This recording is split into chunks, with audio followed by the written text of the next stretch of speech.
Streaming. It's something that's been around for years. It's what took Blockbuster out of business, Netflix, Prime Video, Paramount, and Hulu. And the list goes on from there. Streaming made things easier, which is exactly why companies made it harder. When things get easy, companies lose control. And when they lose control, they lose money. Therefore, it was time to synthetically create new competition, creating the spiral we're in now. But who's the real culprit? Who fired the first shot? And how deep does this rabbit hole go?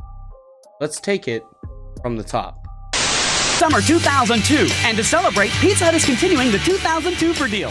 Get 2 large one-topping pizzas. That's right. Streaming goes all the way this far back to the year I was born 23 years ago. Nintendo was still showing commercials for Mario Sunshine, the most popular song was How You Remind Me from Nickelback, and the multiple Emmy award-winning Sopranos was only in its 4th season. It's Jimmy. It's fucking Jimmy! But tucked underneath all that pop culture, something very different was happening. Something that didn't make the headlines the same way, but would quietly change sports forever. Major League Baseball rolled out something that was experimental, a little side project that didn't get much notice at first. MLB TV. It was clunky, it was grainy, and it looked more like a webcam than an actual broadcast. And yet, for the time, it was revolutionary as the very first full-fledged sports streaming service. On August 26, 2002, the Yankees faced the Rangers, and about 30,000 fans logged on around the world to watch a postage stamp-sized video feed on their computers. It was barely watchable by today's standards, but it worked. And in doing so, it did something huge. It proved that sports could escape cable, and it helped expand sports broadcast as now fans all the way in California could tune in to a Rangers-Yankee game, a Texas club against a New York powerhouse, instead of being limited to whatever their local LA or West Coast market was. This pioneering broadcast proved that live sports could break free from the regional TV and travel across the internet to anyone, anywhere. Backed by MLB Advanced Media, the experiment didn't just stop at one game. MLB TV grew into a full subscription service dedicated to streaming out-of-market baseball to fans around the globe. And from that tiny pixelated window in 2002, it set the template for every sports streaming service that followed. But where there's innovations, there's derivatives to try to divide the market. It wasn't long until CBS and the NCAA released March Madness on Demand in 2003.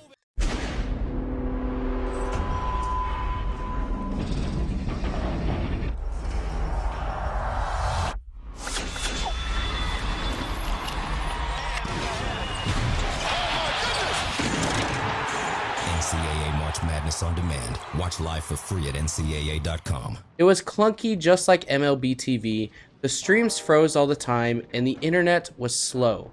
And the video quality made it hard to watch a fast-paced game like basketball. But the idea still clicked instantly. College basketball fans who were stuck at work or out of the market could suddenly pull up tournament games on their computer. What started as a little side project then grew to a cultural phenomenon. Offices across the country could see their bandwidth grind to a halt every March because employees weren't just checking their email, they were instead watching the tournament. Within a few years, March Madness on Demand was pulling in millions of streams, proving that college sports could drive traffic online the same way that cable could. Of course, the other leagues started to see the trend and once again hoped to stay relevant. The BBC brought streaming to a world stage in the 2004 Olympics, where for the first time fans weren't restricted to a fixed TV schedule. Online, they could jump seamlessly between event to event and watch gymnastics, track, or swimming whenever they liked. That control is what changed everything. Once viewers got a taste of choice, every league saw the writing on the wall. Streaming was what gave freedom. Freedom for fans with busy work schedules, freedom for international audiences who've never had access to these games, But where there's freedom, there's opportunity for profit. Traveling! No, me traveling home to see you and the kids. Honey, I gotta go. They're boarding. I gotta go right. Yes! That's what I'm talking about, baby! Yes! Suddenly, sports organizations raced to stake their claim in this digital space, each one hoping that streaming would make their product more accessible. Accessibility meant appealing, and appealing again meant more profit. Has this ever happened to you? You want to watch your live sports, but you can't find a TV. Or maybe the sports you want aren't on TV. That's an Ohio State game. Billy Mays here for ESPN360.com. It's the live sports you want wherever you are. Once the first domino fell, everyone tried their hand. ESPN launched its broadband-only service ESPN360 in 2005, streaming live games outside of cable long before anyone thought to cut the cord.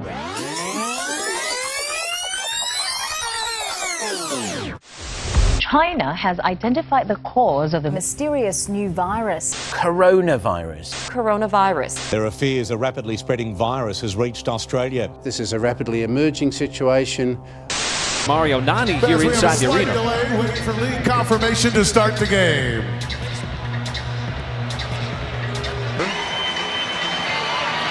After having a discussion with the headset on, and we still await an explanation.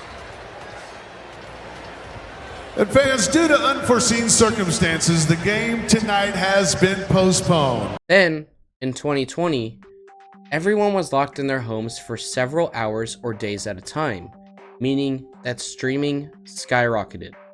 People had to kill time by watching reruns of The Office or Friends or whatever other comfort show for the 20th time that month. Piracy was officially declared a thing of the past, and streaming was actually the most accessible option to get what you needed. The user interface was friendly and affordable, with Netflix being only $8.99 a month. Suddenly, it wasn't enough to make games easy to watch. The real money came from locking competitors out. Platforms started bidding to not just host games, but to own them, cutting rivals off and forcing fans onto only their streaming service alone. The very accessibility streaming was supposed to solve was undone in the process. What was supposed to be about accessibility had instead become a digital gold rush, such that it was an industrial revolution of streaming. The bubble grew bigger and bigger with every announcement, and right fees started to balloon.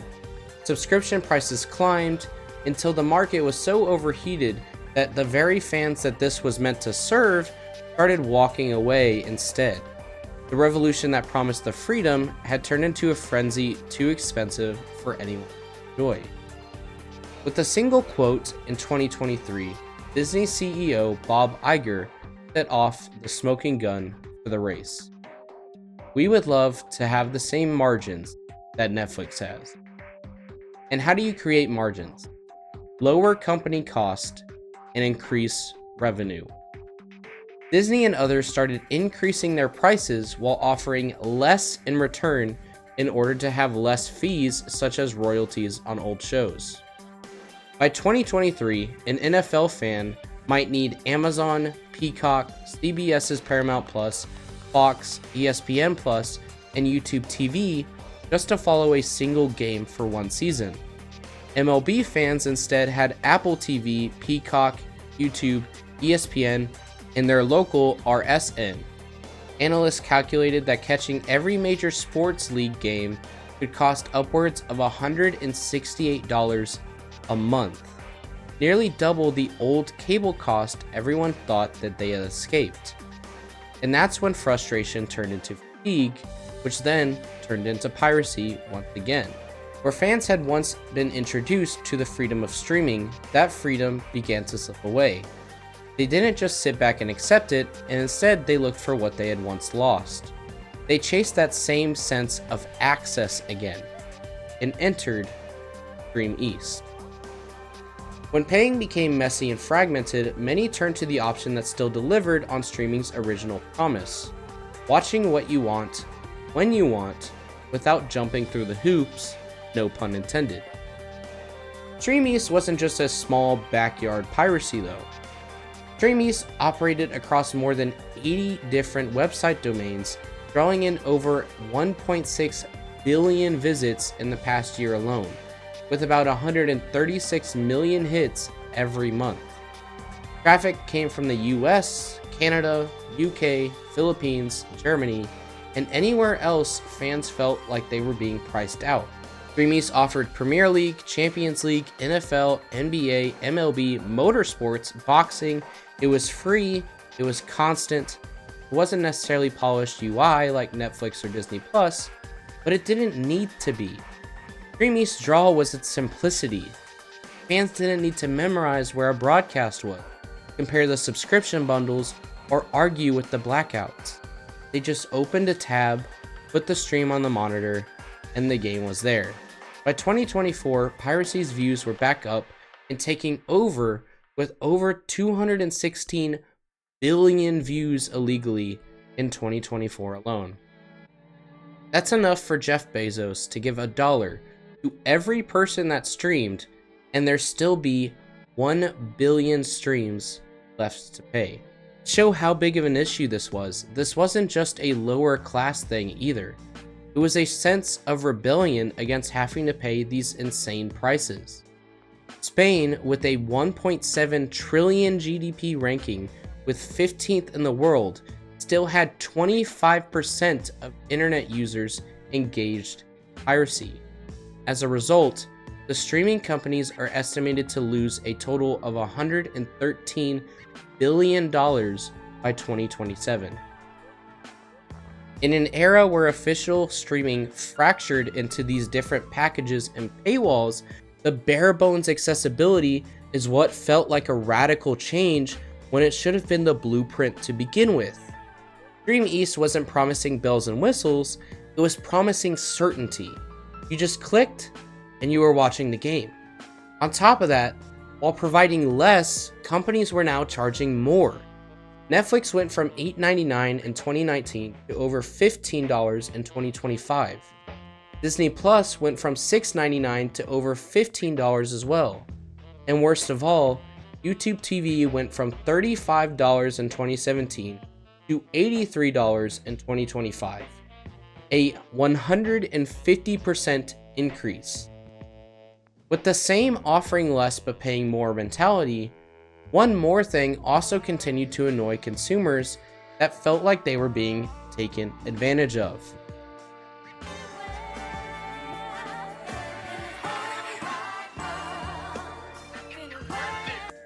Ads. In the days of broadcast TV, commercials were routinely scheduled in the programming, which helped the media company make money. Unlike cable subscriptions or streaming services today, broadcast TV in the US was free to watch with an antenna because networks like ABC, NBC, and CBS weren't charging the viewers directly. They had to make their money from somewhere else instead. That somewhere else was advertising. It was their main source of revenue, as broadcast TV you could get anywhere. This meant that if a show was not doing well and had low ratings, that it would typically be canceled, as it did not generate traffic to commercials for revenue to justify it still airing. But the major difference here is that broadcast TV had no other method to make money. Commercials were a clever way to create a symbiosis relationship between the TV companies and advertising companies, as if a show did well, both parties made money. The biggest difference is that with streaming, the money comes directly from the consumer, and yet there are still ads. A massive reason people switched to streaming was to view shows uninterrupted, and now that entire benefit was gone unless you switch between things like bronze, silver, gold, platinum, previous, plus, or whatever other names were given to the same thing. A higher price for a better package that was ad-free, which is what should have been the bare minimum. On top of that, streaming services were still canceling their shows. Keeping a show up meant more royalties to pay, However, again, with the streaming model, no matter if you watch Wednesday, the most popular show on Netflix, or Manifest, which is repeatedly ranked low, the price per month is still the same per consumer. Now, you and the executives could argue that maybe shows like Wednesday generate more money by encouraging people to make an account, but once the account is created, the price is stagnant, requiring the same amount of payment from the user, meaning once they have the account, there's not as big of a reason to cancel old shows in relation to how much the consumer watched it.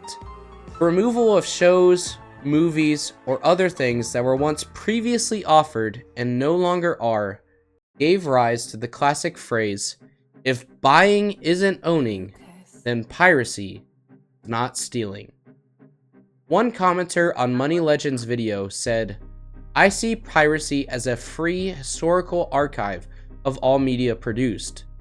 Via piracy, you're able to access media that's not being distributed anymore.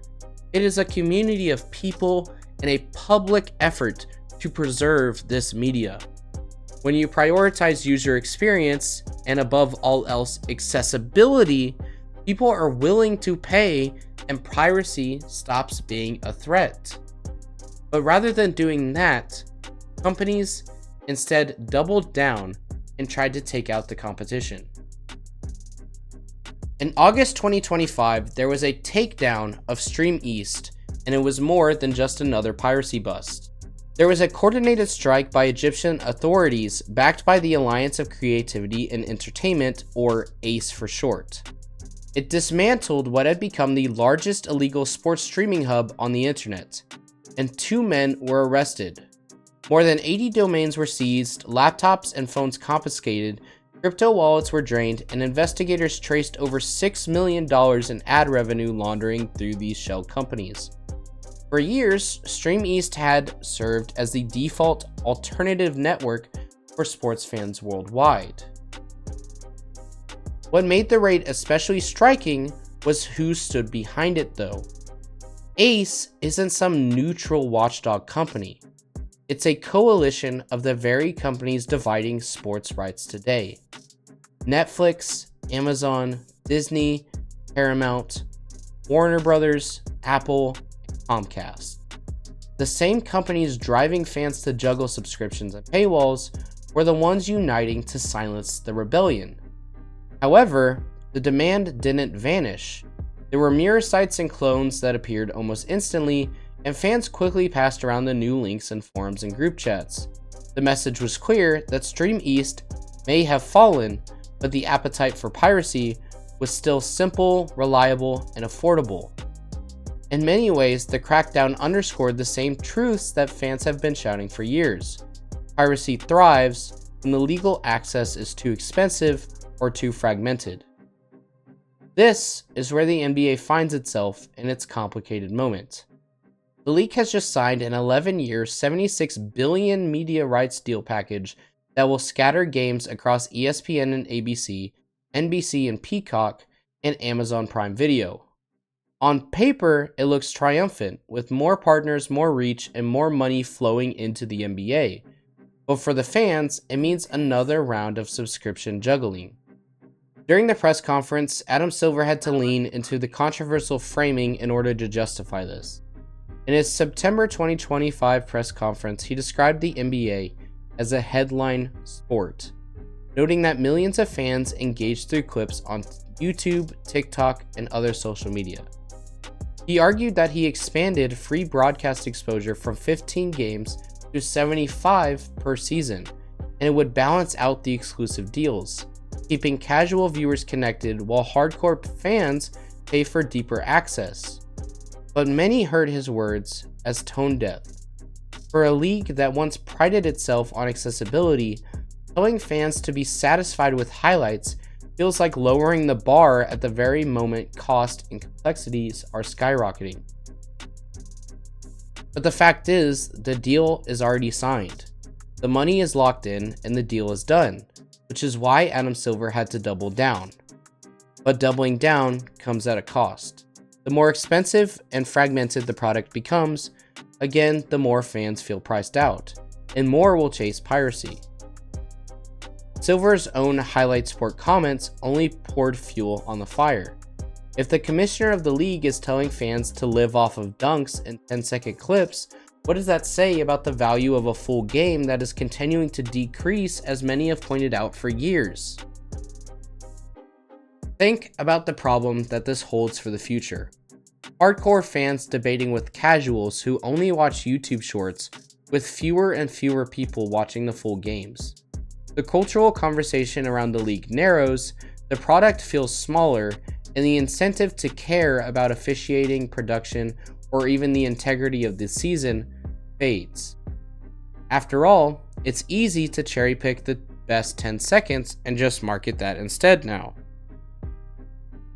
The risk, though, goes even deeper, on a note that I don't think many people have touched on: the talent pipeline itself. Kobe Bryant grew up watching Michael Jordan every full game, every move before he built himself into what the Black Mamba became. Giannis's family couldn't always even pay rent, and yet basketball was there, free on his TV, shaping the future. Imagine telling kids that today. Sorry, you can't watch your heroes unless your family can put up an extra $100 a month. That's not just putting fans behind a paywall, you're now putting the future of the NBA behind one as well. Adam Silver says the NBA is built for highlights, but highlights don't necessarily inspire a generation. Full games do that. The raid on Streameast may have removed one rebellion, but it also exposed the growing divide between what the NBA is selling and what the fans can afford. The question now isn't whether the league can make money, as it already has. The real test is whether NBA can keep the sport accessible enough to matter, because if they can't, the league won't just lose viewers, it's going to lose its next Kobe, its next Giannis, and its very future. In a way, it feels like history is going backwards for the league. In the late 1970s, the NBA was teetering on the edge. Finals games were shown on tape delay because networks thought that live basketball couldn't compete with primetime TV shows. The league nearly collapsed under that lack of exposure until stars like Magic Johnson, Larry Bird, and Kareem brought it roaring back into the spotlight. Accessibility of being seen live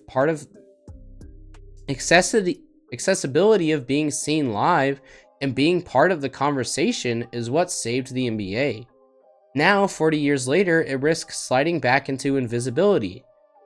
The difference is, this time the games aren't hidden because TV executives think they won't sell, they're hidden because they're already being sold to the top bidder. To the executives of the NBA, the checks are clearing, so it doesn't look like a crisis. But the fans are the ones that are hurting, and the kids who will never fall in love with the game in the first place.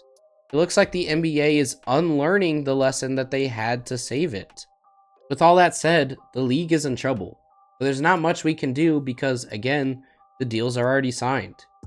So, what do you think? Has Adam Silver fully doomed the NBA? Is he tone deaf? Or will we not notice anything because the money is still trickling in?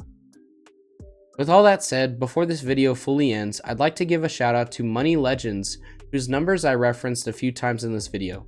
I linked his video in the comments and description, and it dives a little bit more into the streaming issue on broader terms, but I wanted to focus more a bit on the sports side of things. With all that said, I hope you enjoyed this video, and again, let me know what you think down in the comments.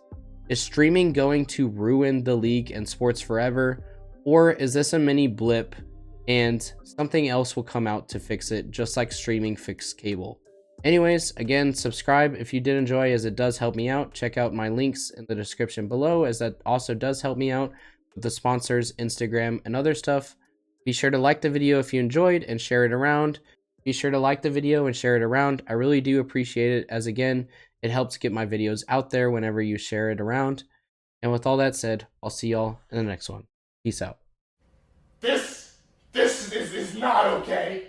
This needs to stop now.